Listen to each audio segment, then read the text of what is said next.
Obrigada, Matheus.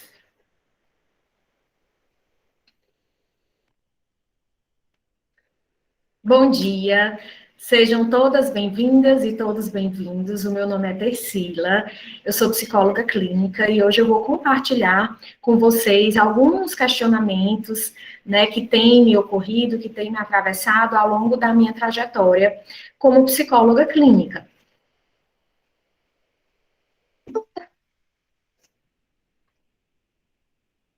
Ainda tem muitas pessoas entrando, então eu acabo interrompendo um pouquinho a minha fala para permitir a entrada das pessoas, tá certo?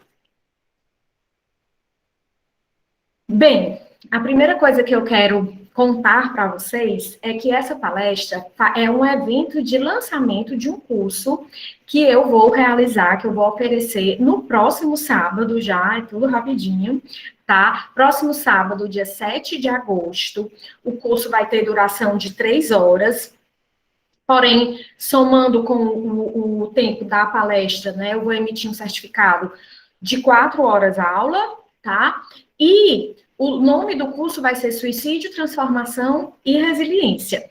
No final da palestra, eu vou dar mais detalhes sobre o curso, vou falar sobre o que é exatamente que a gente vai discutir nesse curso, vou falar sobre valores, vocês vão poder tirar todas as dúvidas e o melhor de tudo, quem está aqui na palestra ao vivo, vai ter acesso a um desconto muito especial, que vai ficar disponível apenas até amanhã, para fazer a inscrição no minicurso, certo?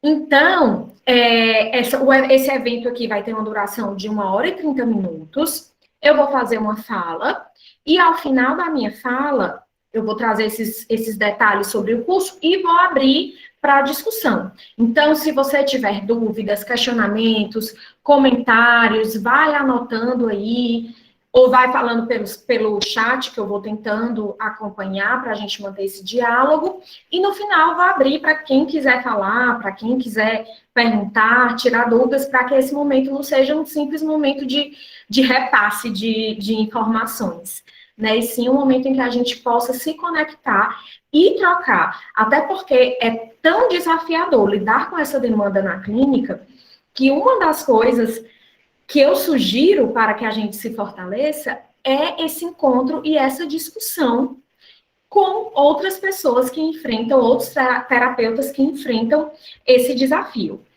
tá bom? Antes de iniciar, eu vou só fazer um lembrete. Semana passada eu fiz uma live no meu Instagram, vou até compartilhar aqui o meu Instagram com vocês, porque para quem não me acompanha por lá ainda, é uma forma de me acompanhar, tá? Eu fiz resili.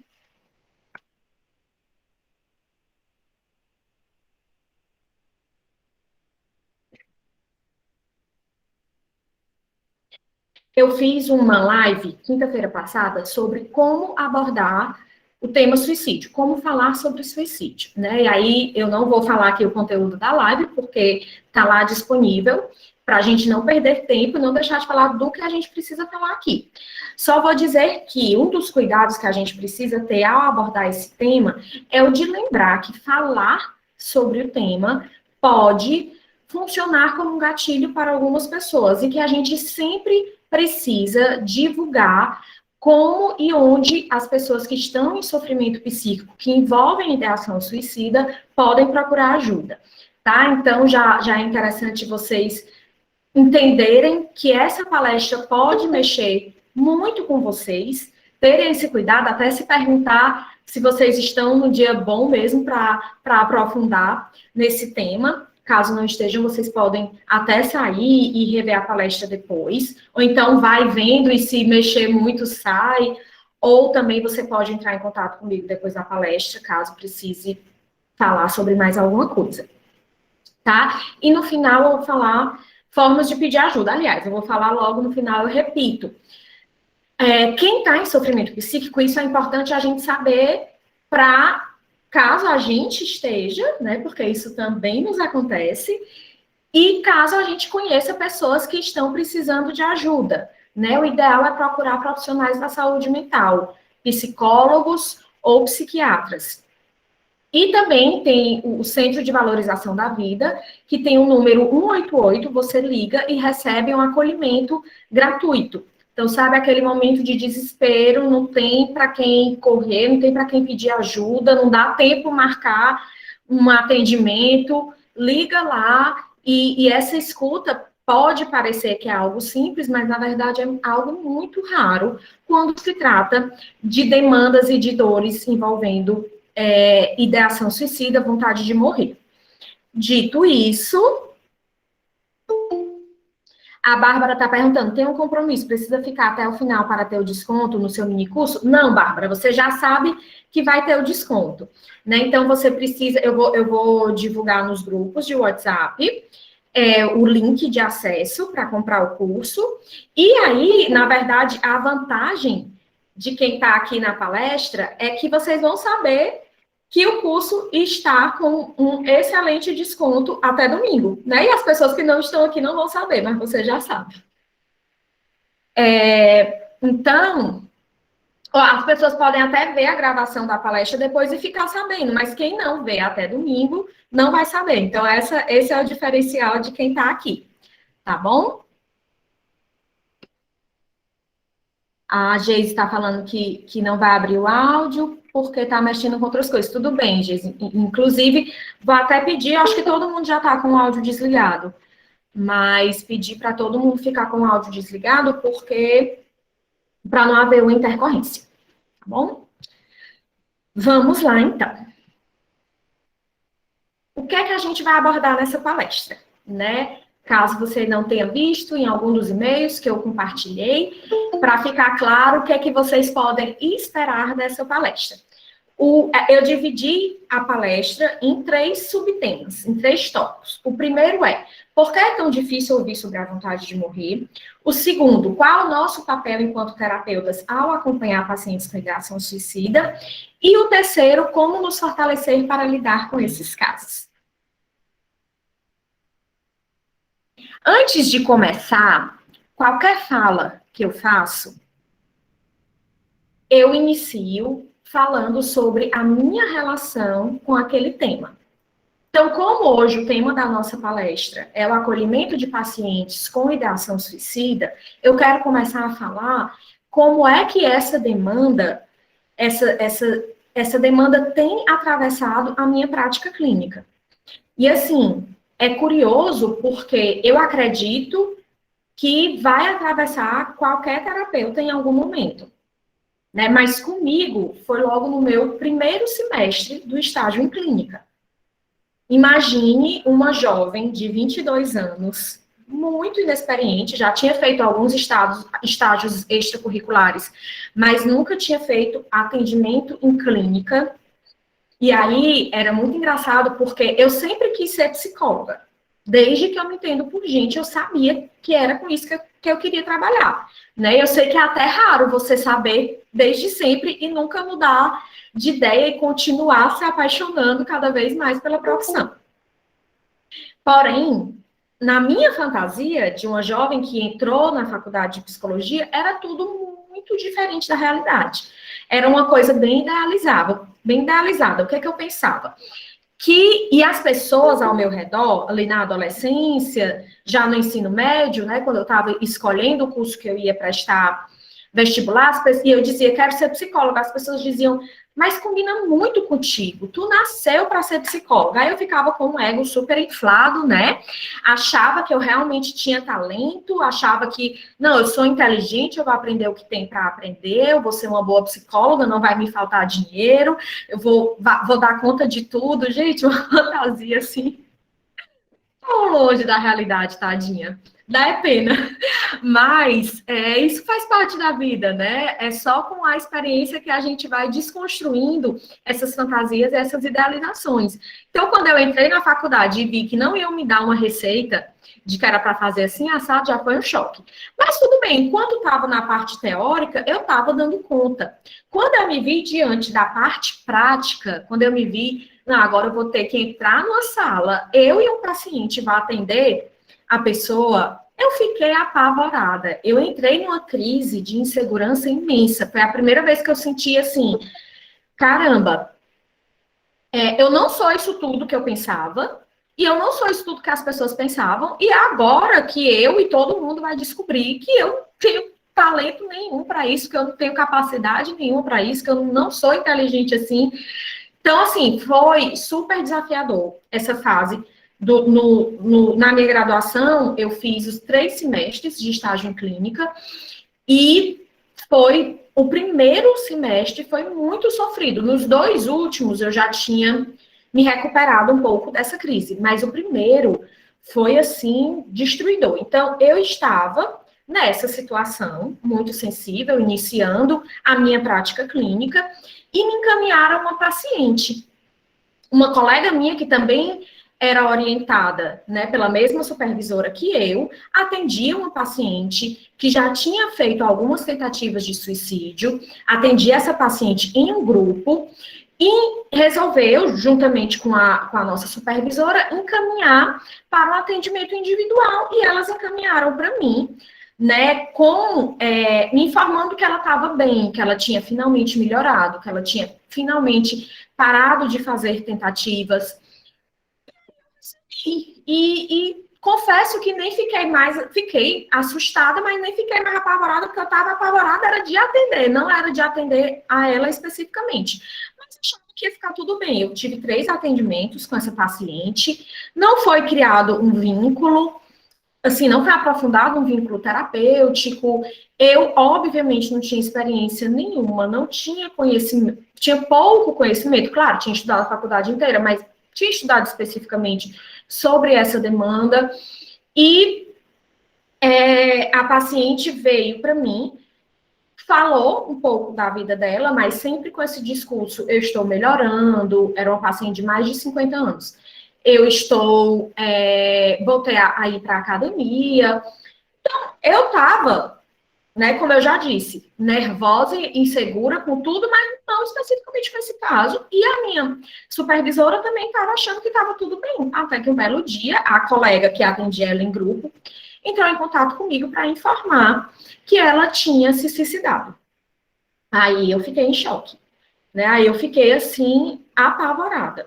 Não tive uma sensação de ser responsável pela morte dela, né? Porque aí, depois de muito tempo de estudo e de outras experiências, a gente entende cada vez mais que nós não somos responsáveis pela vida do paciente. A gente tem uma responsabilidade no processo, né? Uma corresponsabilidade no processo. Mas eu não tenho o poder de definir de alguma forma se aquele paciente vai optar por concretizar o ato ou não, ou se ele vai fazer tentativas ou não.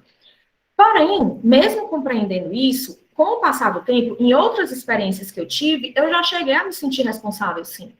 Mas nessa época eu não sentia. De alguma forma, eu tinha uma noção que eu não tinha como oferecer algo diferente do que eu ofereci, porque eu não tinha experiência, né? Eu não tinha essa sagacidade que a gente vai desenvolvendo com o tempo, eu não tinha conhecimento, eu não tive tempo para me vincular com a paciente, para trabalhar o caso dela.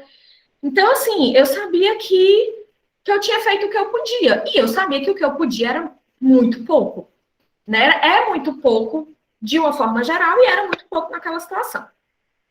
Então, o que mais me impactou nessa experiência não foi uma sensação que pode surgir facilmente de responsabilidade, de culpa. Na verdade, foi um choque de perceber que isso realmente acontece. Mas foi perceber, assim, na minha lata, no primeiro semestre do estágio. Acontece. Então, a minha fantasia de que ia dar tudo certo, de que ia ser fácil, de que ia ser maravilhoso, gente, assim, foi totalmente mais ainda destruída, porque já estava destruída antes disso.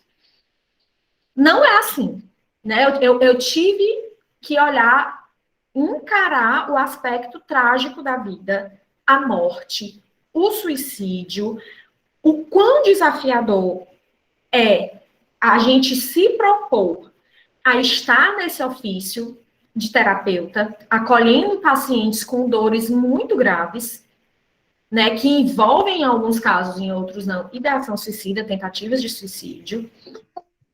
Então, foi um grande Foi um grande tapa na cara, sem dúvida. Mas tudo bem. Fui me fortalecendo, a minha supervisora foi maravilhosa comigo, foi super acolhedora, super cuidadosa. Ela falou, poxa, eu não estava sentindo isso, eu realmente não estava sentindo, que coisa e tal. Só um minuto, acho que entrou uma apresentação aqui do Flávio. Vocês estão me vendo direitinho? Eu estou aparecendo para a tela de vocês normal?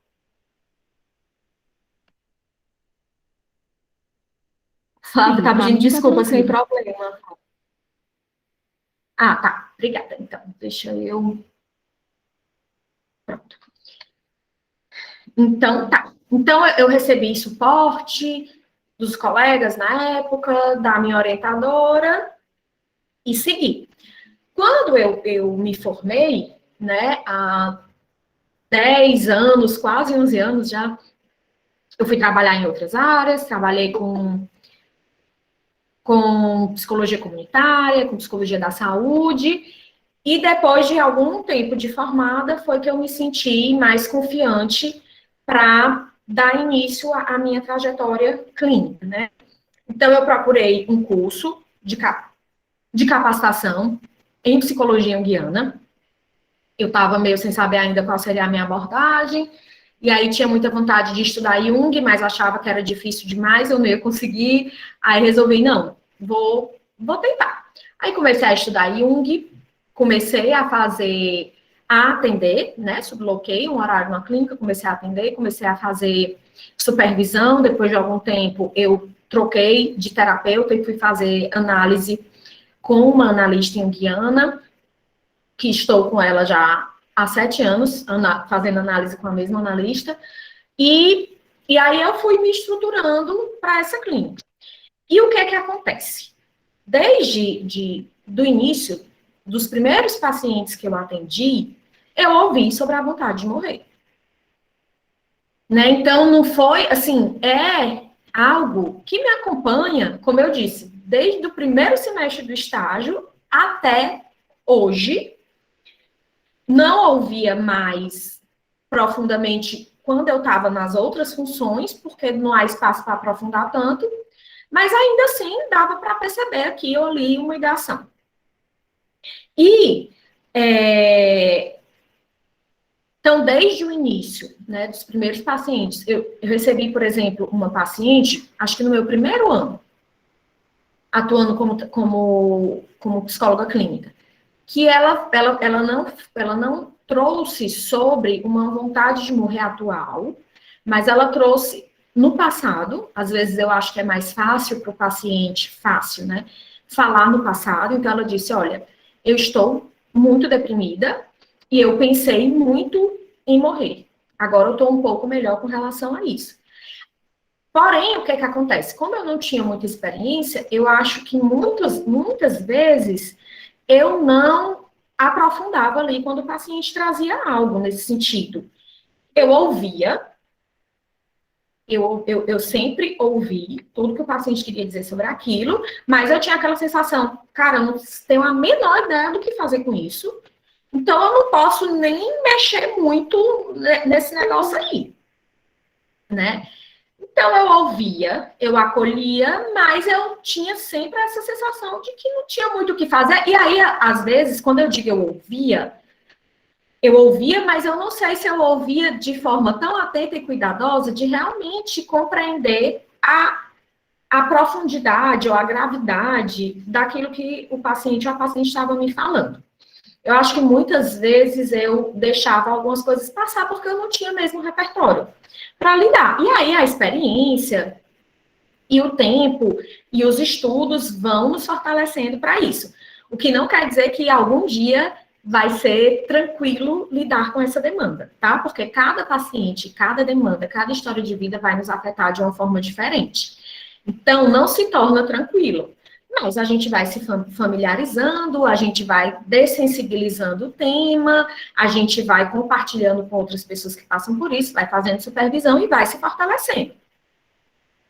E aí, ainda no meu, acho que primeiro, segundo ano, atendendo como terapeuta, eu recebi uma paciente que era um paciente que tinha diagnóstico de transtorno borderline, transtorno de personalidade borderline, e ela já havia feito algumas tentativas, e ela veio para mim, acompanhada pela mãe, a mãe muito preocupada, e ela veio para mim e ela falava sobre essa vontade de morrer, falava sobre algumas tentativas, e eu compartilhei o caso com o meu supervisor na época, e eu lembro que ele fez uma intervenção que me marcou muito.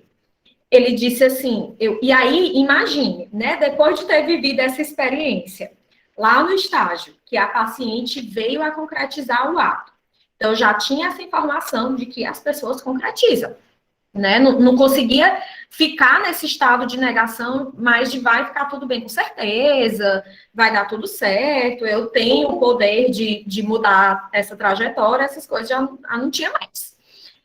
Aí eu estava discutindo isso com o meu supervisor, e eu falei assim, mas fulano, ela pode realmente se matar.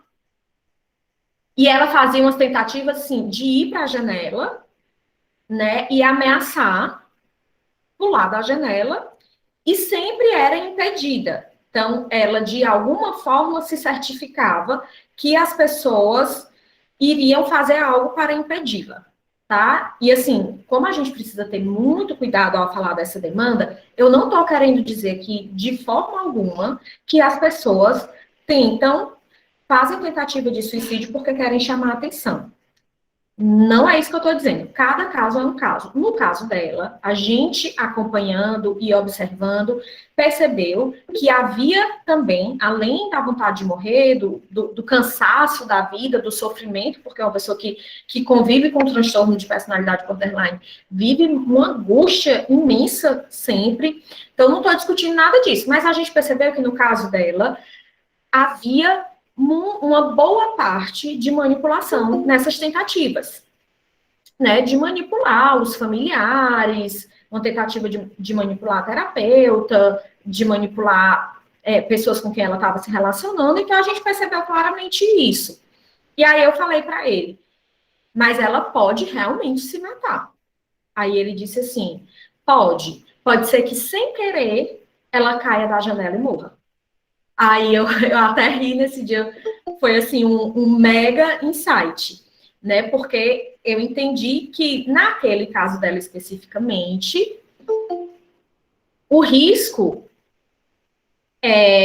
havia risco, sim, mas não vinha de um desejo, de uma escolha existencial, de algo mais elaborado, sabe? Então, aí a gente começa a entender as nuances, né, de cada caso, mas sempre, na minha visão, a gente nunca pode desconsiderar a possibilidade daquela pessoa concretizar o ato. Jamais. A gente trabalha com a possibilidade dela concretizar, mas a gente vai fazendo, na medida do possível, uma avaliação do risco de suicídio daquele caso. No curso que eu vou fazer no próximo sábado, um dos tópicos do curso é esse: como avaliar o risco de suicídio, né? Entendendo que a gente avalia na medida do possível, não tem garantia de nada. Porque no meu caso, lá no estágio, eu não tinha condições de avaliar nada, né? A minha supervisora estava atenta a isso e não tinha percebido, não tinha conseguido avaliar. Então, a gente tem que assumir a nossa falta de controle diante desses casos e entender que não tem como ter garantias, mas que tem alguns dados, algumas informações que nos dão pistas para entendermos se aquele risco é mais agudo, mais iminente, ou se é um pensamento, por exemplo, um questionamento passageiro sobre se a vida vale a pena. E entre um e outro, né, existe uma gama de possibilidades, de níveis e de fases de risco. Tá? Então, essa paciente que eu atendi, né, que o supervisor fez essa intervenção, passou pouco tempo em terapia e eu dei continuidade à minha trajetória.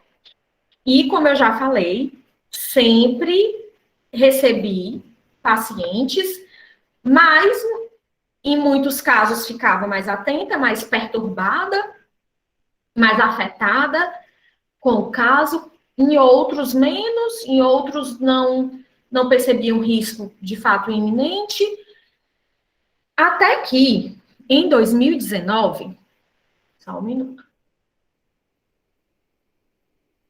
Em 2019 eu já estava com 10 anos de formada, com 7 anos de prática clínica, e estava tudo bem. Eu estava atendendo, acompanhando há uns 6 meses um caso de uma paciente que havia passado por uma separação e tinha um diagnóstico de transtorno bipolar. E ela veio para a terapia e me trouxe muito sobre a dor dela, da separação, e me trouxe muito sobre uma história de vida com muito sofrimento, com muitas crises, né, com muitos episódios depressivos. E ela falou que quando teve um episódio depressivo mais grave, ela tinha pensado em tirar a própria vida, mas ela falava isso como algo que estava lá no passado, não trazia esse conteúdo de ideação, né, de pensamentos e comportamentos autodestrutivos para o presente. No passado tinha havido automutilação e tudo, mas para o presente ela não trazia. Então, eu nem pensava que essa paciente poderia vir a tentar suicídio. Pois bem, estava tudo ok, né, na clínica, e eu tirei férias, tirei uma semana de férias, e fui fazer uma viagem para Fernando de Noronha, que era o meu sonho, conhecer Fernando de Noronha. Eu fui convidada para um casamento lá, e aí foi a oportunidade que eu tive, né, de ir com os meus amigos e me preparar, e tirei essa semana de férias na clínica, e viajei, vivi uma experiência incrível, maravilhosa lá, voltei renovada, leve, né, porque realmente é um lugar mágico, assim, é um lugar de cura. E eu voltei outra pessoa, assim, muito leve, muito feliz, muito encantada com aquela experiência. Cheguei no domingo. Quando foi na segunda-feira, de manhã, eu recebi uma mensagem da mãe dessa paciente, dizendo, doutora, ainda bem que você... E o atendimento dela era na segunda. Doutora, ainda bem que você voltou.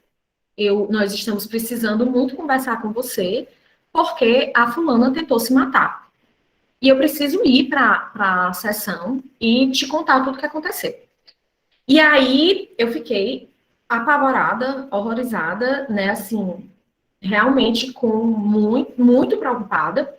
E elas foram e me contaram, assim, a paciente estava muito abatida, a mãe estava desesperada, e elas me contaram exatamente como é que tinha acontecido. Na verdade, nessa semana que eu entrava em contato, né, porque sabiam que eu estava viajando, ela já tinha feito 2 tentativas.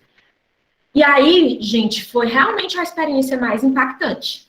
De todas essas que eu contei para vocês até agora, essa foi a mais impactante, porque o risco era muito agudo, né? A paciente estava numa crise suicida tão grave que ela estava partindo para o ato direto, sabe? Não era uma coisa pensada e elaborada, chegava até a ser uma coisa compulsiva as tentativas de suicídio dela. Então, eu me dei conta que que realmente havia um risco muito grave, né? E aí veio tudo, eu já vou entrar agora no primeiro tópico, tudo que é insegurança, que é medo, que vocês possam imaginar.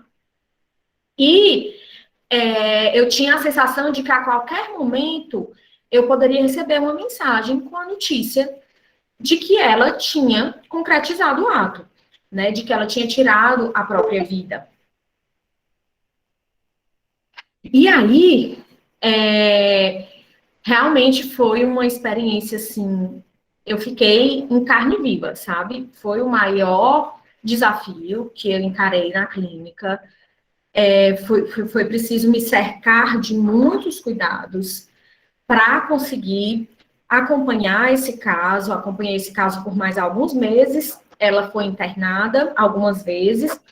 E depois ela deu continuidade ao tratamento com a psiquiatra desse hospital que ela havia se internado.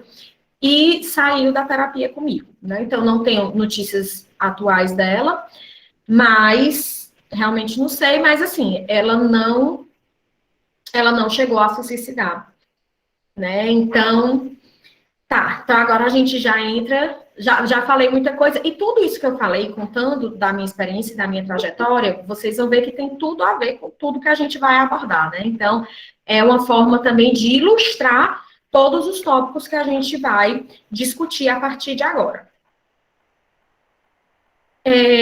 O primeiro tópico dessa palestra é por que é tão difícil ouvir sobre a vontade de morrer?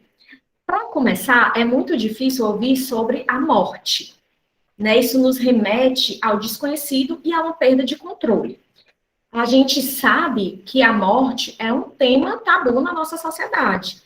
A nossa sociedade, né, a nossa cultura, aqui no Brasil, não inclui a morte de forma em uma experiência consciente, né? A morte fica, tudo que é relacionado à morte fica relegado à sombra, a algo que a gente não quer olhar, a algo que a gente coloca para debaixo do tapete. E, consequentemente, aquilo que a gente não consegue reconhecer, que a gente não consegue imaginar, que a gente não quer falar sobre, fica no campo do não dito, fica no campo da sombra. E o que está no campo da sombra, embora a gente não tenha consciência, é aquilo que mais nos apavora, é aquilo que mais nos afeta, né? É aquilo que é mais arriscado emocionalmente para a gente de olhar. E a morte está nesse espaço. Eu acredito até que essa experiência que a gente tem vivido com a pandemia trouxe um pouco mais, infelizmente, né, dessa forma, a consciência da morte para a nossa vida, né? Essa compreensão de que a morte faz parte da vida, eu acho impossível, não sei se alguém não conhece alguém que morreu de Covid. Eu acho que todo mundo conhece alguém, mesmo que não seja tão próximo, que morreu de Covid. Então, assim, todo mundo sabe de alguém que morreu, né? E todo mundo. E o medo da morte foi algo que a gente teve que experimentar claramente. Porque é o seguinte: o risco de morte existe. Todos nós vamos morrer, todos nós sabemos disso conscientemente. A gente sabe que a gente vai morrer, a gente sabe que as pessoas que a gente amam vão morrer. Porém, a gente não pode estar consciente disso o tempo todo, porque se a gente ficar consciente disso o tempo todo, a gente vai enlouquecer, né? Então, a gente precisa que isso seja um pouco, que fique mesmo um pouco no inconsciente, para a gente conseguir dar conta da vida, para a gente conseguir e resolver as nossas coisas e cuidar das nossas coisas da vida. Mas, em alguns momentos, a gente fica mais consciente, e estar mais consciente da morte é extremamente doloroso. Por quê? Porque se ver como alguém que vai morrer é se ver como alguém, reconhecer a nossa finitude, é reconhecer que a gente é frágil, que a gente não tem controle. A morte é algo extremamente misterioso. A verdade é que nenhum de nós sabe, né, com absoluta certeza o que é que acontece depois da morte. Cada um, de acordo com a sua crença religiosa, espiritual, tem uma ideia, né, do que acredita que vai acontecer, mas saber mesmo a gente não sabe. Então, nos coloca diante de um grande mistério, de uma falta de controle absoluta, e isso é muito desamparador. A gente se sente muito desamparado quando se depara com a morte enquanto uma possibilidade real, seja nossa, seja de pessoas queridas e amadas, ou seja dos nossos pacientes, né? Então, ela nos traz todas essas sensações. E só para dar um exemplo, quando eu tinha 18 anos, uma amiga minha, ela não era muito minha amiga, mas estava se aproximando, namorava meu irmão, ela tinha 20 anos e ela morreu num acidente de carro. E eu fiquei muito chocada, né? Porque aí foi a primeira vez mesmo que eu encarei a morte, assim, ainda mais de uma pessoa jovem, da minha faixa etária. E eu fiquei muito impactada com essa experiência, muito afetada. E aí foi a primeira vez que eu tive a consciência da morte. Então, eu passei alguns meses muito consciente da morte. tanto porque estava elaborando o luto pela morte dela, como porque estava compreendendo que qualquer pessoa podia morrer, inclusive eu. Então, eu meio que andava na rua e pensava, pode haver um acidente agora e eu posso morrer, pode cair alguma coisa aqui na minha cabeça, eu posso morrer, eu posso ser atropelada e eu posso morrer. Eu estava muito consciente disso. Né? E como eu disse, isso não pode durar muito tempo, ainda bem que passou. E veio depois em alguns outros momentos da vida. Mas, então, eu fiquei muito consciente de que eu poderia morrer e eu fiquei pensando muito nisso. Caramba, eu ainda vou passar por isso várias vezes na minha vida. Porque várias pessoas que eu amo vão morrer antes de mim, provavelmente. Então, eu vou sentir essa dor ainda muitas vezes. Né? Então, é horrível se dar conta de que você, iremos morrer, que as pessoas que a gente ama vão morrer, que os nossos pacientes podem se matar, ou podem morrer até mesmo de outras causas. É apavorante. Então, é difícil demais ouvir sobre a vontade de morrer, porque, primeiramente, é difícil ouvir sobre a morte. A gente não quer olhar para esse aspecto da vida, né? E aí, justamente porque nos remete a todas essas inseguranças, a esse desamparo, a essa perda de controle. Então, a gente prefere não ouvir, a gente até se constrange quando escuta, a gente até fica desconcertada sem saber o que dizer, sem saber como agir, acha que é melhor evitar o assunto. Uma amiga minha perdeu o marido, então eu vou tentar distraí-la disso e não permitir que a pessoa fale sobre aquela dor que é tão dilacerante, né? Então, pensar na morte já é extremamente difícil para a nossa consciência, para a nossa psique, tá? Imagine conceber que alguém faz a escolha de morrer, né? É muito complexo, é muito inconcebível aceitar e respeitar que alguém viva essa experiência e faça essa escolha de acabar com a própria vida. De morrer por escolha, já que ninguém quer morrer, que ninguém quer encarar esse aspecto da vida, saber que a pessoa optou pela morte, né? Então, além de tudo isso que a gente sente quando pensa na morte, é potencializado quando se trata de uma morte por suicídio. Porque aí sim, a gente é mais tomado por uma impotência, né? Aí sim a gente é mais tomada por uma sensação de fracasso. Porque na nossa fantasia, a gente pode fazer alguma coisa para impedir aquela morte e não fez. Não fez porque não era competente, não fez porque não tinha experiência, não fez porque não tinha recurso, porque não tinha repertório, porque não tinha técnica, porque não tinha experiência. É assim que chega para a gente, né? Alguém morreu na minha família, alguém tirou a própria vida na minha família, ou algum paciente, é porque eu estou fracassando. É porque eu não pude fazer o que eu podia fazer. Eu lembrei agora de uma paciente que eu tinha, que eu atendia, que ela não perdeu ninguém da família dela por suicídio, não. Mas, ainda assim, essa possibilidade a deixava muito apavorada.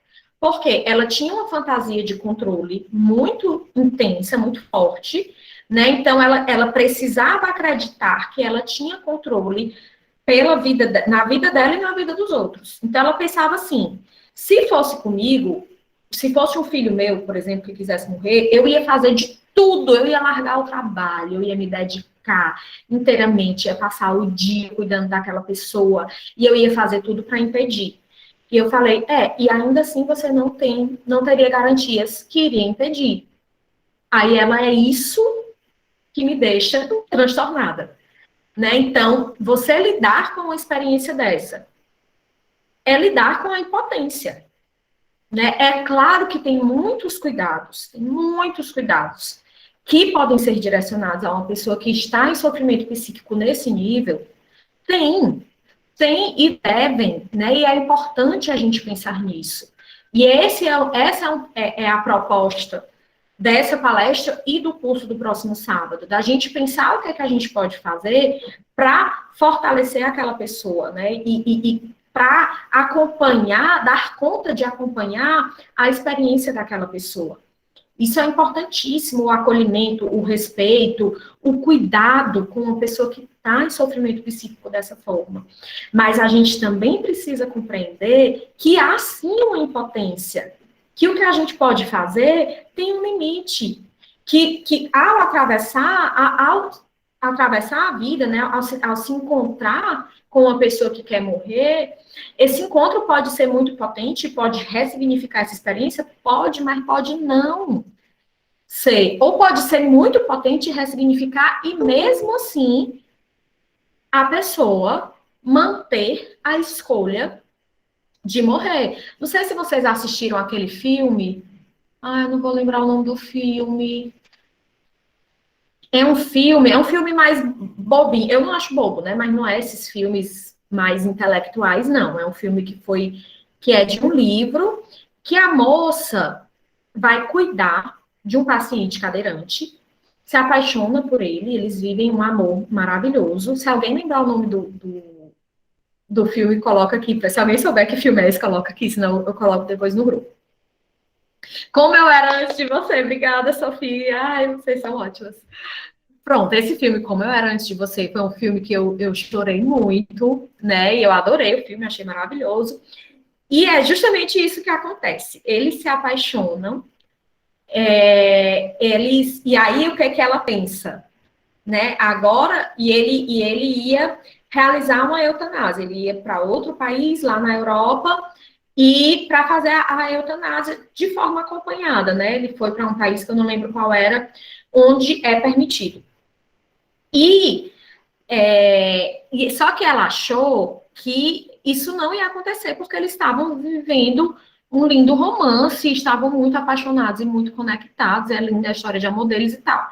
E aí ele disse para ela, ela era cuidadora dele. Ele disse para ela, ainda assim, eu quero morrer. Né? Foi a melhor coisa que aconteceu na minha vida, te encontrar. Não sei se ele diz exatamente essa frase, mas a mensagem é mais ou menos essa. Foi a melhor coisa da vida, e ainda assim eu quero morrer, porque eu não quero viver dessa forma. Né? E às vezes, morrer não é a pior opção. A gente tende a acreditar que é. Mas existem algumas vidas que podem ser muito pior do que a morte.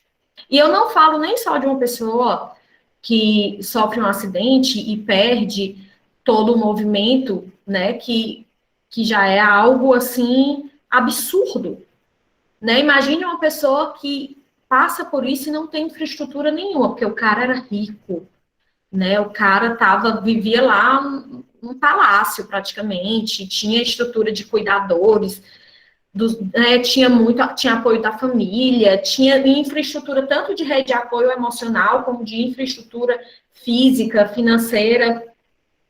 Imaginem uma pessoa que passa por isso e não tem infraestrutura, né? E não encontra na rua acessibilidade. Algumas pessoas vão viver isso e vão continuar encontrando sentido na vida, como é o caso daquele físico, que eu também esqueci o nome agora, que continuou produzindo muito. Algumas pessoas não vão. Isso sem falar em casos de pessoas que foram vítimas de violência a vida inteira, ou que foram vítimas. Stephen Hawking, exatamente, Giovana. Obrigada. Ou que são vítimas de violência, né? Pessoas ou que foram vítimas de violência durante muitos anos, ou que viveram em situação de cárcere. Não vou nem elencar aqui o que pode acontecer na vida das pessoas, que pode ser pior do que a morte, né? Mas existem muitas coisas. E é claro que quem pode fazer essa avaliação é a pessoa. Não sou eu que tenho que dizer, morrer é melhor do que isso, ou viver é melhor do que morrer. É a vida dela, é a experiência dela. Né? Então,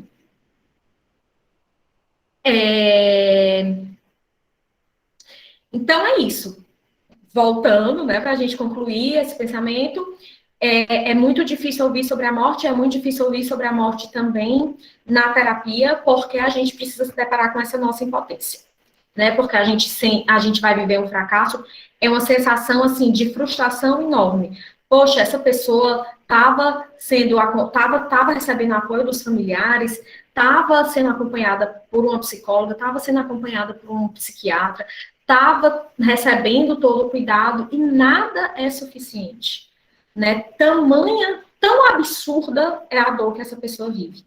Nada é suficiente. E aí a gente fica, quer dizer que qualquer pessoa que a gente ama pode passar por uma experiência dessa, a gente pode sentir isso em algum momento, pode.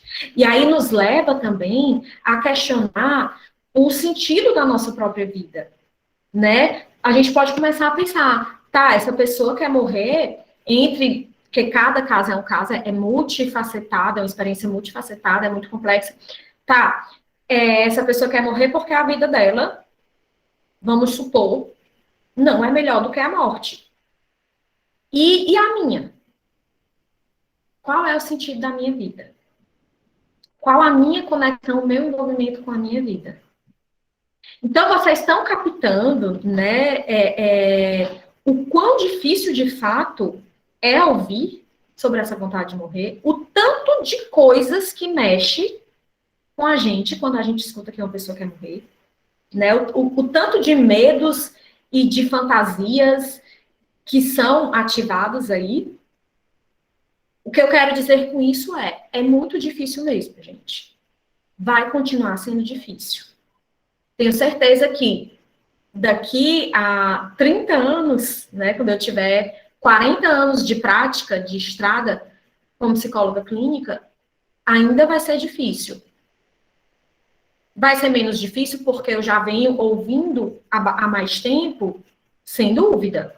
Porque a gente vai desensibilizando, a gente vai aprendendo, a gente vai desconstruindo um pouco dessas defesas, né? Algumas vezes a gente vai entendendo que questionar sobre o sentido da vida, questionar se a vida vale a pena ou não, é uma coisa que vai acontecer com muita gente. Não é só com as pessoas que vão tentar suicídio, não é só com as pessoas que vão concretizar o ato. Muitos de nós já fizemos esse questionamento. Isso não quer dizer que essa crise existencial vai evoluir para uma crise suicida. Pode ser que sim, pode ser que não. Mas mas isso pode acontecer. Então, assim, vai continuar sendo difícil, e é por ser tão difícil de ouvir essa demanda que a gente precisa de suporte, que a gente precisa estar acompanhadas, né, para encarar isso. Vou falar um pouquinho mais sobre isso no final. E aí tem algumas coisas que são específicos de nós terapeutas, né? A gente entendeu o quanto é difícil ouvir sobre a vontade de morrer de um modo geral, e agora eu vou falar especificamente para nós terapeutas como é que mexe em geral, tá? Primeiro que a gente tem e continua tendo, eu contei para vocês que no primeiro semestre da faculdade eu entendi ali um pouco das minhas limitações enquanto terapeuta, mas a gente continua com a fantasia, com o desejo, com o anseio de cura, de salvação, né? Essa fantasia de salvação. Eu posso salvar esse paciente de alguma forma. E aí, ao se deparar com um caso desses, surgem muitas cobranças. Assim, a cobrança da família, nos casos mais graves que eu atendi, eu falei para vocês do caso mais grave, mas eu tive outros casos que foi preciso envolver a família também, tudo. A gente se cobra muito, a gente sente muito medo, a gente sente culpa. Será que eu estou fazendo o que precisa ser feito ou não? A gente sente muita vergonha de pensar. A gente tem vergonha no sentido de medo do julgamento dos pares, né? Se souberem que a gente perdeu um paciente para o suicídio, a gente tem medo da reação da família, né? A gente tem medo até de sofrer processos judiciais. Ou seja, cobrança, culpa, medo, desamparo, vergonha, raiva. A gente sente um pouco de raiva. Poxa, de novo, Tentou de novo, eu tô cansada já, né? Tá todo mundo cansado, a família tá cansada, tá todo mundo fazendo o que precisa ser feito. E entendam, quando eu falo de raiva, é porque eu tô falando para vocês dos sentimentos, das emoções mais genuínas que aparecem sem julgamentos morais, sem julgamentos de valor. Eu tô dizendo o que a gente pode sentir. E a gente pode sim sentir raiva. É claro que a gente vai cuidar disso na nossa terapia, na nossa supervisão, mas esses sentimentos podem surgir de fracasso, de frustração, de impotência, de solidão. Quando eu acompanhei essa paciente que fez inúmeras tentativas, eu estava, na minha análise, estava fazendo intervisão com um grupo de amigas minhas, que foi um suporte fundamental para mim, poder falar com elas sobre isso. E fiz ainda supervisão com uma outra supervisora. Tamanha era o meu desespero mesmo, né? Tamanha era a minha necessidade de ser ouvida sobre aquilo. E ainda assim a gente sente muito desamparo e solidão, né? É uma sensação de que eu estou passando por isso sozinha. Todo mundo está me ajudando, massa, isso é importantíssimo, faz muita diferença. Mas é uma experiência minha. E o medo também de como. E aí eu tô compartilhando para vocês o que eu estudo, o que eu escuto, né, de profissionais que eu acompanho, de pessoas que fazem supervisão comigo, de pessoas que fazem cursos comigo, e também da minha experiência. Eu tinha essa sensação de que eu estava passando por aquilo sozinha e o medo de como isso ia reverberar na minha vida, na minha trajetória enquanto terapeuta. Como é que eu ia lidar com isso? Como é que eu ia elaborar essa perda, esse luto, essa experiência de morte, né? E de morte por suicídio de uma paciente minha. Então, eu precisei, a minha analista puxava para isso, né? Você está pensando na possibilidade de ela concretizar? E aí eu fui levada a olhar para isso, né? Com muito medo, com muito pavor, com muita insegurança, com muito cuidado, mas foi uma experiência realmente muito impactante, muito transformadora para mim. E é claro que eu aprendi muito com esse caso. E desde então, eu tenho intensificado os estudos. Na verdade, eu já tinha leituras, obviamente, sobre essa demanda, mas foi aí que eu comecei a intensificar os estudos para ver se eu conseguia, de alguma forma, me sentir mais segura, saber como é que eu podia manejar o caso, né? E aí, isso me deu realmente uma outra perspectiva para os outros casos. Depois de acompanhar esse caso, eu comecei a ter um pouco mais, eu comecei a ficar um pouco mais afiada nessa leitura, né? De que algumas pessoas vão entrar mesmo numa crise suicida e outras vão ter ideação suicida, que são pensamentos e comportamentos autodestrutivos, desde o momento que você questiona o sentido da vida, se vale a pena ou não, até, né, as tentativas em si. Então, eu fui entendendo, e aí, por incrível que pareça, depois dessa experiência se tornou menos difícil ouvir sobre a vontade de morrer. Né? Foi aí que me veio essa compreensão de que algumas pessoas pensam sobre isso.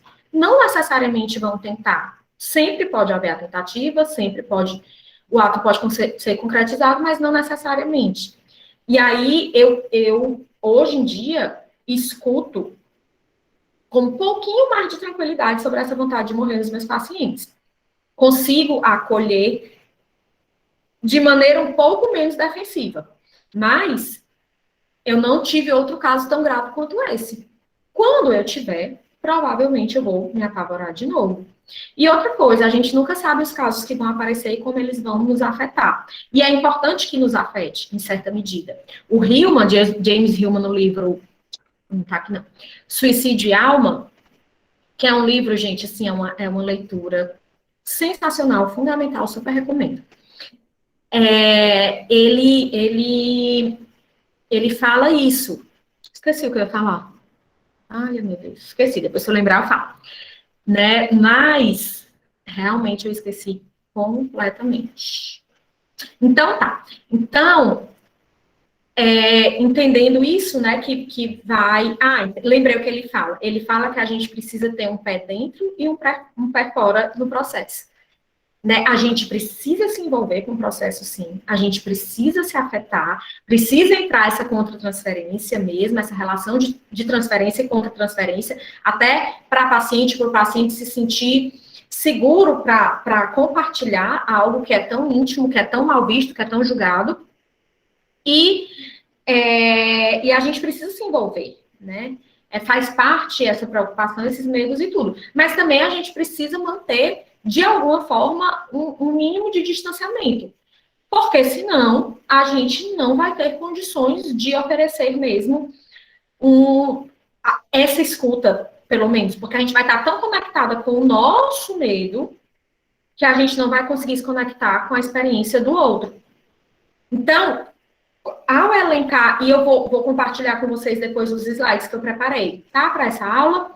Ao compartilhar esses pontos que nos tocam ao receber pacientes com ideação suicida, eu quero compartilhar também com vocês, a minha experiência, que isso acontece. Muitas vezes, no caso dessa paciente que eu atendi, eu estava preocupada com ela, com a vida dela, com a família dela, mas eu estava muito preocupada comigo também.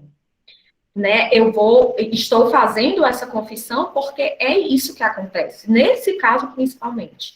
Eu estava muito preocupada comigo, porque eu sabia que era muito possível que ela viesse a concretizar o ato, e eu estava assim, não sabia como é que eu ia ficar, não sabia como é que a família ia reagir, né? E também muito medo de não dar conta. Então, assim, a questão é, você vai se sentir assim, tá? Você vai se afetar dessa forma, provavelmente. O que a gente precisa fazer é cuidar para que isso não nos impeça de ouvir a experiência da pessoa, de fato. Então, qual é o nosso papel enquanto terapeutas ao acompanhar pacientes com ideação suicida? Vamos fazer um breve passeio pelas outras áreas do conhecimento que estudam e que abordam o tema do suicídio. Né? Em geral, o suicídio é condenado pelas religiões e pelo direito. O suicídio é considerado um homicídio de si. Então, a pessoa que comete suicídio é um homicida. Em muitos países, ainda é um crime fazer uma tentativa de suicídio. Né? E em outros que não é mais um crime, foi há pouco tempo. Então, a gente vive numa cultura que condena o suicídio, tanto do ponto de vista legal, do direito, ou seja, algumas pessoas são punidas por tentarem suicídio, dependendo do país, e pelas religiões, né? A grande maioria das religiões fala do suicídio, a maioria, porque tem algumas que eu acredito que não, mas falam do suicídio como algo realmente horrendo, né? Aquela pessoa vai queimar no mármore do inferno, ou vai ficar no umbral por anos e anos e anos, né? Vai ter cometido o pior pecado de todos, que é tirar a própria vida. Então, assim, e isso quer dizer que há muito julgamento moral envolvido no nosso olhar para o suicídio, certo? A gente tende a julgar porque bebemos dessa cultura, porque estamos inseridos nessa cultura. Quando a gente escuta um pouco da sociologia, a sociologia já busca mais questões externas para o suicídio, causas externas, causas sociais. E traz uma discussão que é muito importante, né? Quem são as pessoas que mais se suicidam? Quais são as características sociais, demográficas? E isso nos traz informações importantes, sim. Mas para a nossa atuação enquanto terapeuta, será que isso é realmente importante? Será que eu precisaria aqui estar falando de estatística? Eu não acho que é sobre isso, sabe? E eu não acho que definir causas para o suicídio seja possível, porque é complexo demais. Quando a gente faz isso, a gente corre o risco de reduzir a experiência, de simplificar a experiência da pessoa. Quando se trata de uma experiência muito, muito profunda e muito complexa e muito existencial, né? Então, e aí vem para a medicina, né? Eu já falei do direito, da religião, da sociologia, E agora eu vou falar da medicina. A medicina age em defesa da vida.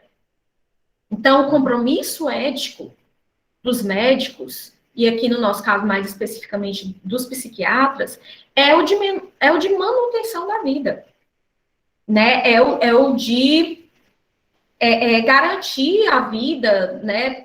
Estender a vida pelo máximo de tempo possível, proteger a vida a todo custo, ou seja, vai ser o de fazer de tudo, de pensar em formas de impedir que aquilo aconteça. E aí existem muitas estratégias que também são importantes, eu não estou retirando o valor de nenhuma dessas instâncias, né, a importância, a gente sabe que a religião funciona para muitas pessoas como uma forma de repressão, né, e que enquanto sociedade, assim, eu não gosto dessas repressões, mas eu compreendo que enquanto sociedade a gente precisa ser reprimido em algum nível, senão saía todo mundo se matando por aí, né? Então, a repressão, a religião, ela pode ter tanto esse papel como o papel de oferecer suporte mesmo, acolhimento e tal.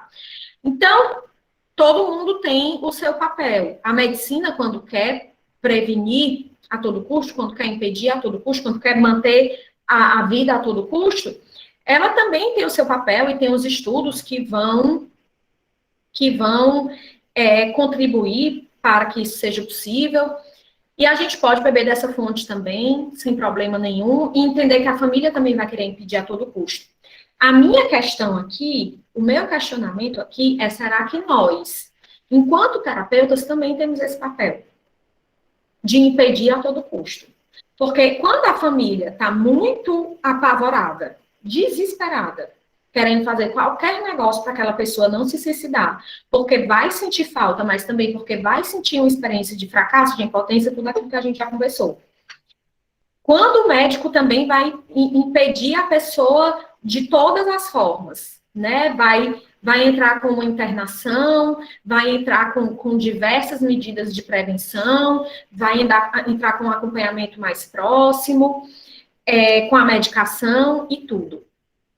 E, de uma forma geral, socialmente, culturalmente, as pessoas vão julgar, vão fazer um julgamento moral, e até do tipo assim, ai meu Deus, que horror, como é que uma pessoa pensa isso, né? Minha gente, se uma pessoa pensa isso, é porque há um desespero, um sofrimento imenso. E se você nunca pensou isso, ótimo. Você é um privilegiado, uma privilegiada, tá? Mas as pessoas fazem constantemente esse tipo de julgamento, né? E a gente também, inclusive, pode fazer, e a gente tem que ter esse cuidado para não fazer. E aí, entendendo isso, né, que há o julgamento moral, há o preconceito, há a tentativa de impedir, a família quer impedir porque está morrendo de medo de ter que lidar com aquilo, né, medo, vergonha, muita culpa. Uma coisa que a mãe dessa paciente dizia era, eu não quero que ela se interne, porque se ela se internar, eu vou ter fracassado. Mas fracasse, né, a gente precisa fracassar muitas vezes na vida.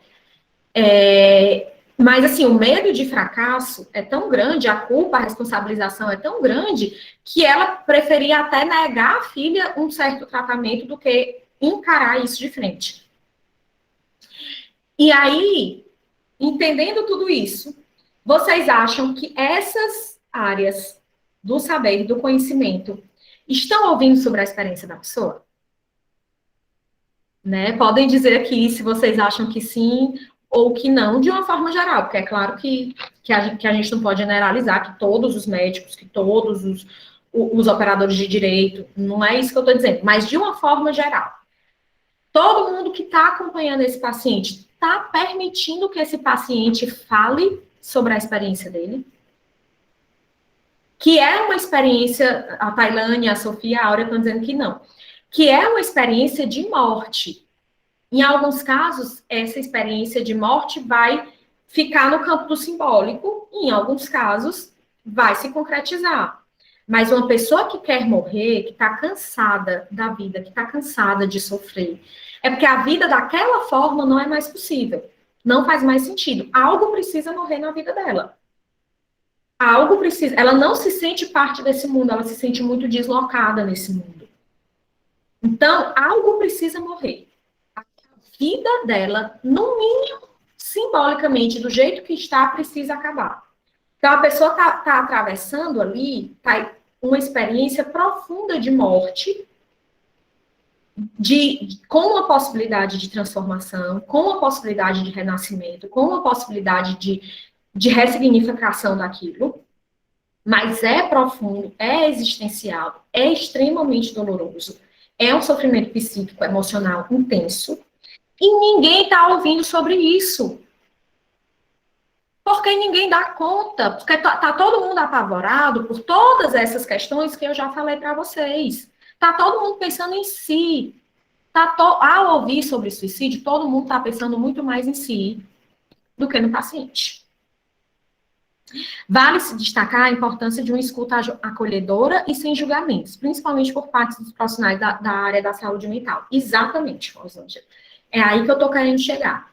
Se nenhuma dessas pessoas, se para todas essas pessoas o objetivo é impedir que a pessoa faça para também se defender, não estou dizendo que não há uma preocupação, que não há amor, que não há nada disso, mas há também uma preocupação, mesmo que inconsciente, de se proteger, de se defender, quem está acompanhando esses casos. Se todo mundo está tão preocupado nisso, está todo mundo tão preocupado em impedir, ninguém está ouvindo. E aí nós vamos ser mais um profissional que não vai, um profissional que não vai ouvir sobre a dor do paciente, que não vai permitir que o paciente fale amplamente sobre a vontade dele de morrer. Né? Eu acho que essa é a grande questão da palestra de hoje. Né? E aí, na minha visão, não. Na minha visão, a gente não vai ser mais um profissional, especialmente, como falou a Rosângela, da área de saúde mental, que não vai ouvir o paciente. O que a gente precisa fazer de mais importante é ouvir, é permitir que a pessoa fale. Esse permitir que a pessoa fale, às vezes é perguntar. Quando a pessoa diz assim, eu estou muito cansada de viver. Como é esse cansaço de viver? A gente pode não perguntar, porque às vezes a gente não está pronta para ouvir a resposta, ou a gente pode perguntar. E como o tema é muito tabu, mesmo na terapia, mesmo às vezes em meses em terapia, a pessoa não consegue falar, ou a pessoa leva muitos meses para falar. Então, imagine que a pessoa tem muita vontade de morrer, né, lida com essa ideação suicida há alguns anos, nunca teve coragem de falar para ninguém, começou a fazer terapia, depois de um vínculo bem estruturado, bem forte, falou para a terapeuta, fez essa confissão para a terapeuta, e a terapeuta não dá ouvidos. A terapeuta não escuta direito, a terapeuta finge que ouviu algo banal. Ou a terapeuta diz, você sente isso, então você tem que ir agora para um psiquiatra.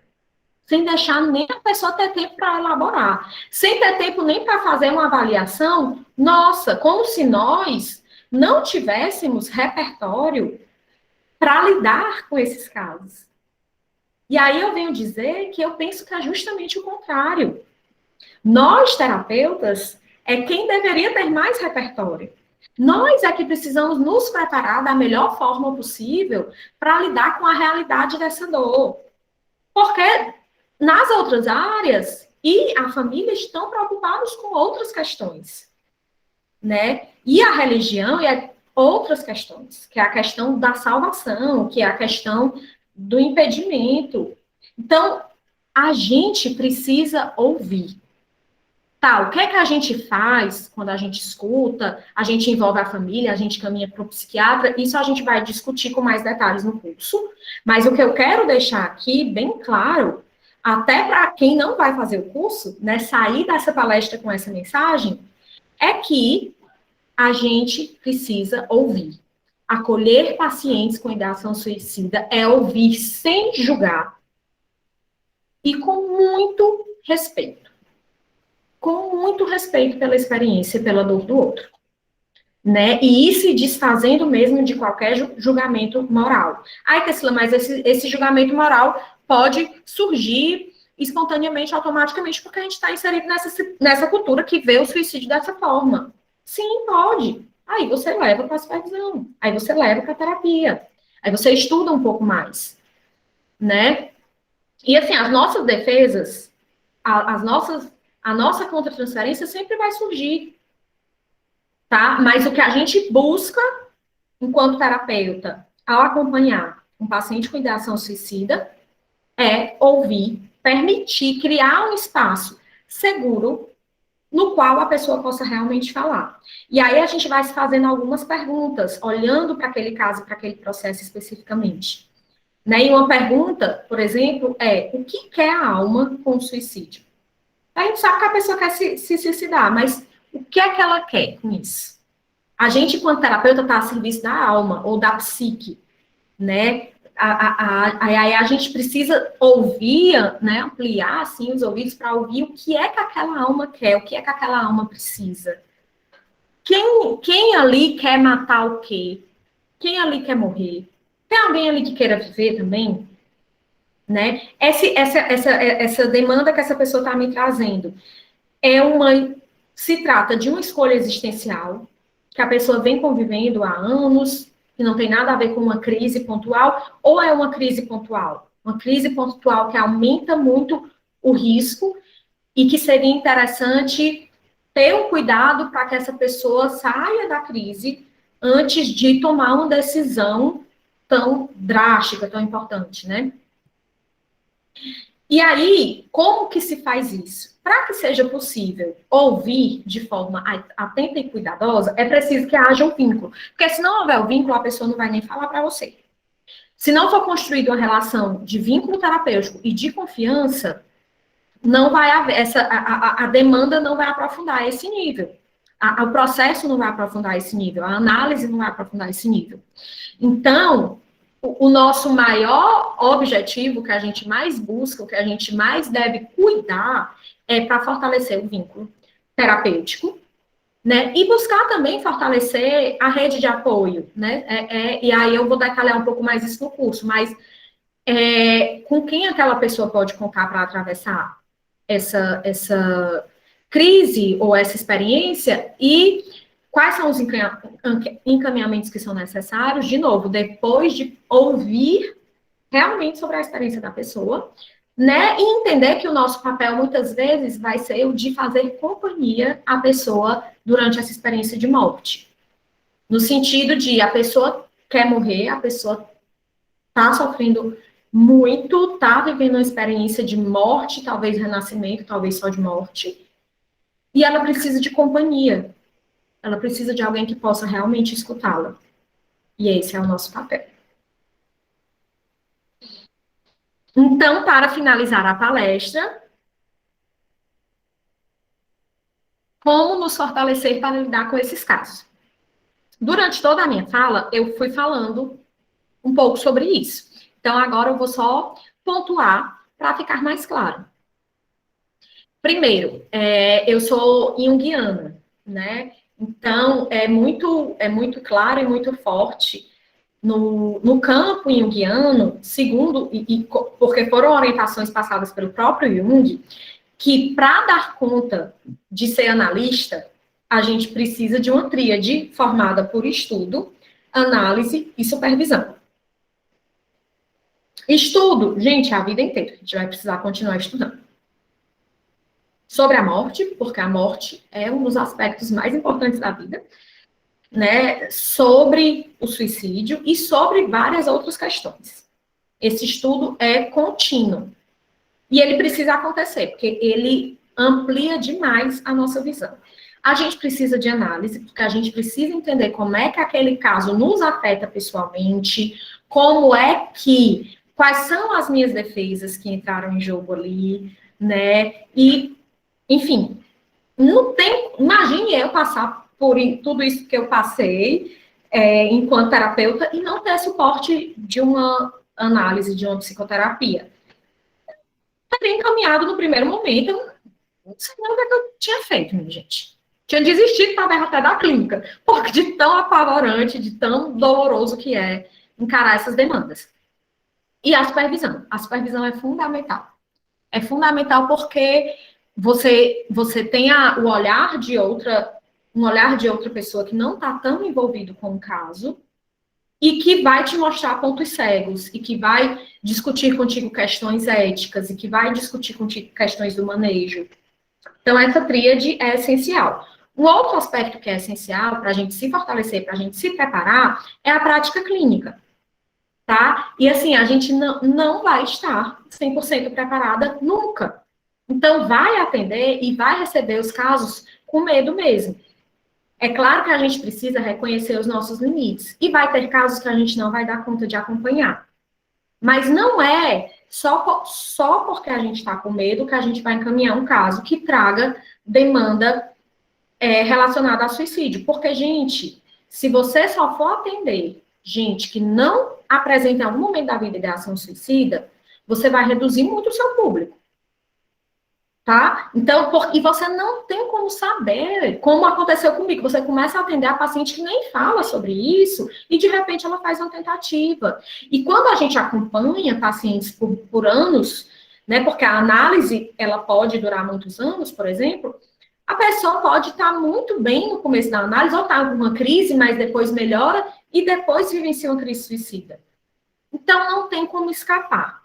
Por isso que a gente precisa encarar com medo mesmo. E é encarando que esse medo vai diminuindo. É vivendo a prática. Né? Então, a gente precisa ir para a prática. A gente precisa atender. A gente precisa ter experiência com esses casos. Isso vai nos fortalecer muito. E aí, quando a gente está lá na nossa análise, uma das nossas tarefas é a de reconhecer os nossos limites, a nossa impotência, a nossa fragilidade, a nossa própria finitude. Porque aí, quanto mais a gente reconhece isso, mais a gente vai se familiarizando com essas questões e vai se tornando menos assustador, tá? Outra coisa que é super interessante é buscar conectar-se com a experiência da morte para além do mundo acadêmico.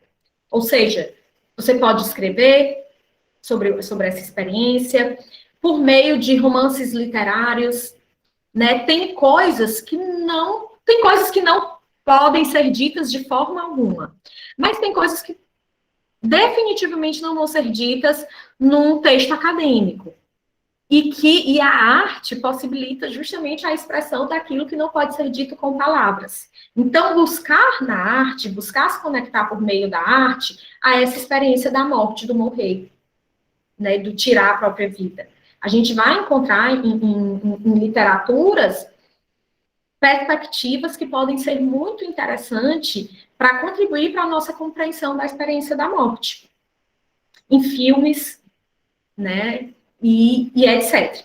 E a última orientação, que eu acredito que contribui muito para o nosso fortalecimento, é participar de grupos com outros terapeutas que também enfrentam esse desafio. Então, assim, para mim foi bem fundamental estar em grupo nesse momento. Atualmente, eu faço supervisão com a minha própria analista, eu levo casos para ela, e é muito rico para mim, porque não tem limitação nenhuma quando a gente vai olhar para como aquele caso me afeta, porque ela sabe, né, de todas as minhas questões. E aí são as sessões que eu falo sobre os pacientes, são aquelas sessões de explodir mesmo a cabeça. Muitos insights. Então, mas voltando para o grupo, passei por muitos desafios na clínica, não só esse que eu contei para vocês. Em grupo, fiquei alguns anos em grupo de intervisão com duas amigas muito amadas, não sei se a Karine está aqui, mas a Karine e a Ingrid. E, nossa, como eu cresci naquele grupo, como eu aprendi, e principalmente como eu me senti apoiada. Como foi fundamental. Então, grupos de terapeutas, né? Às vezes, um curso como esse pode fazer esse papel, né? E poder criar espaços para você também falar sobre esse desafio. Bom, gente, foi isso que eu preparei para trazer para vocês hoje. É claro que é um tema, assim, que a gente poderia falar por muito e muito e muito tempo. Mas a gente tem essa limitação do tempo, né? E aí, eu procurei trazer o máximo de questionamentos, de orientações, todos muito bem fundamentados na minha experiência e no que eu tenho estudado e ouvido de outros terapeutas, né? O máximo de... Eu tentei compilar para poder compartilhar com vocês o máximo possível, tá? E aí, eu acredito que todo mundo está saindo daqui com alguma reflexão, independente se vai ou não fazer o curso. Mas, para quem quiser aprofundar e falar mais sobre isso, eu estou oferecendo o curso, que vai ser no próximo sábado, com 3 horas de duração. É um mini curso, na verdade. A gente já tratou de muitas questões importantes hoje, para poder dar conta do curso.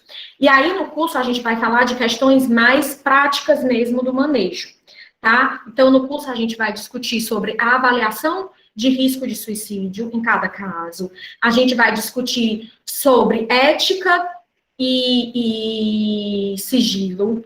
A gente vai discutir sobre como lidar com os familiares, como incluir os familiares e a rede de apoio nesses processos, sobre como...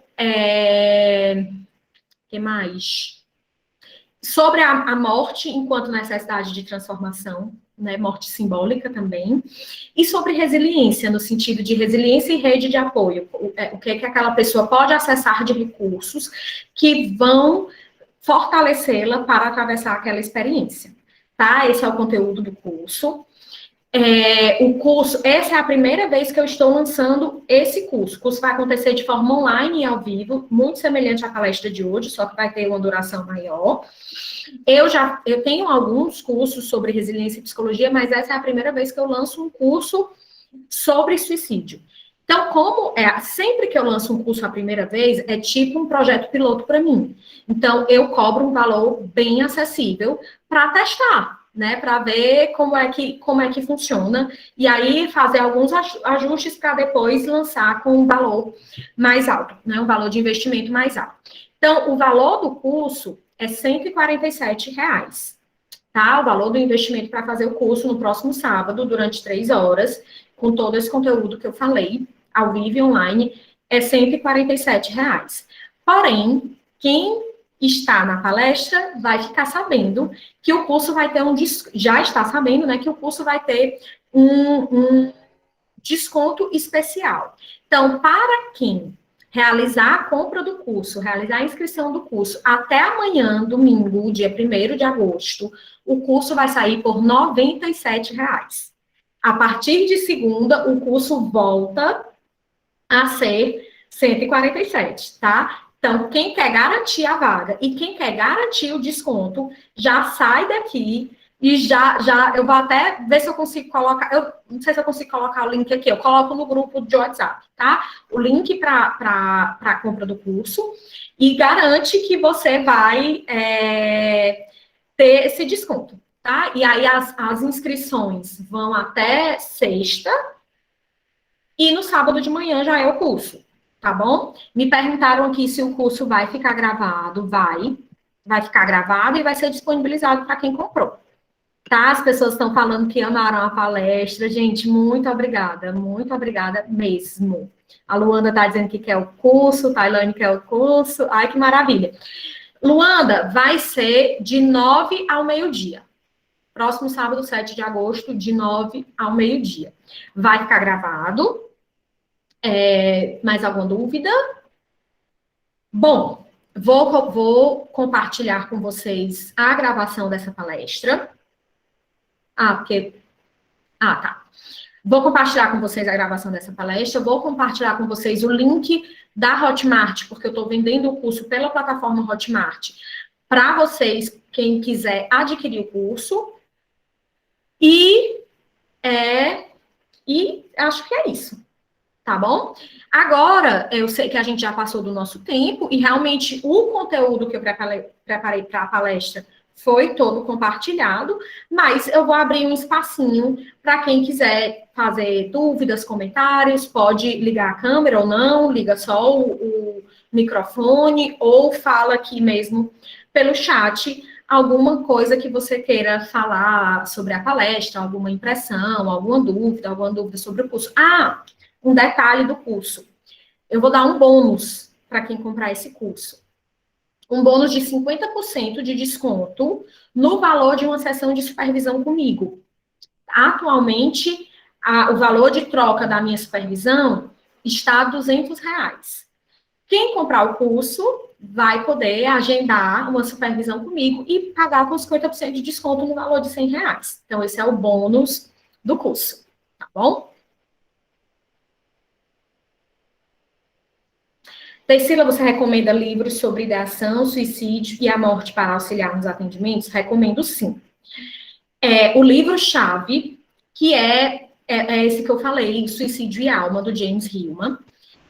Ele é um livro, né, junguiano, na verdade, James Hillman é um pós-junguiano, mas eu acredito que pessoas de qualquer abordagem podem e devem ler esse livro. Porque ele traz uma visão assim, ó, ele dá uma ampliada na visão, que é realmente de explodir a cabeça. É genial. O livro assim, é um marco na vida dos terapeutas em geral. Na minha foi. Ler esse livro foi um grande marco.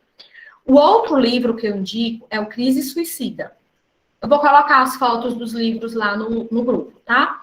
Crise Suicida, que é de um psiquiatra que tem uma visão bem sensível e bem complexa e bem integrada, e ele trata dessas questões mais práticas do manejo, como, por exemplo, dos familiares, de como agir depois do suicídio. Então, é um livro riquíssimo. Outro livro sobre morte Vou mandar os slides no grupo do WhatsApp, viu? Outro livro sobre morte é o Sobre a Morte e o Morrer, da Elizabeth Kubler-Ross, que é uma psicóloga da área da psicologia hospitalar. E ela tem esse livro que é um clássico, que é nesse livro que ela fala sobre as fases do luto, que são conhecidas no mundo inteiro por pessoas de todas as áreas. E ela fala bastante sobre o acompanhamento de pessoas que estão morrendo, sobre a morte em si, é riquíssimo. Também gosto muito desse livro. O que mais? Vou compartilhar os slides no WhatsApp. Pronto. Temos mais alguma dúvida, mais algum comentário, algum questionamento? Obrigada, gente. Muito obrigada. Fico muito feliz que vocês tenham gostado e tenha feito sentido para você. Essa palestra não dá certificado, só o curso. Quem fizer o mini curso tem acesso a certificado, vai receber certificado. Se alguém quiser falar alguma coisa, ligar o microfone, fica à vontade.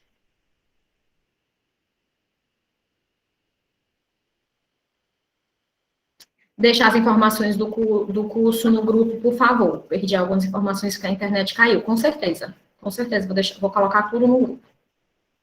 E qualquer coisa, vocês podem me pedir. Fala comigo no privado e pede alguma coisa. Obrigada, a palestra foi muito boa explanação, gostei muito. Obrigada, Lúcia, Cleide, Giovana. Gente, então eu quero agradecer pela companhia de vocês nessa manhã de sábado, né? Agradecer por estarmos aqui reunidas, podendo falar desse tema que é tão tabu. E dizer que eu espero que a gente se encontre em breve no curso, mas quem não puder comprar o curso, quem não puder fazer o curso nesse momento, me acompanha nas redes sociais, me segue no Instagram para ver o que eu estou lançando. Provavelmente vou lançar esse curso em outro momento, não sei quando, talvez no ano que vem, mas o plano é lançar esse curso de novo, tá? E outra coisa, eu vou divulgar isso nos grupos também, eu tenho uma lista de transmissão no WhatsApp, que toda quinta-feira eu compartilho algum conteúdo bem específico para terapeutas, não só sobre suicídio, mas também sobre suicídio. E aí vocês, quem quiser, que vai fazer o curso ou que não vai fazer o curso, pode entrar nessa lista de transmissão e receber esse conteúdo e tirar dúvidas comigo. Tá? Então, eu vou compartilhar todas essas informações no grupo. E dei só um tempinho para organizar aqui as coisas e compartilhar, tá bom? A Maíra está dizendo que amou a palestra. Obrigada. Gente, muito obrigada por tudo, pela companhia, pela troca e até breve. Um beijo, até logo.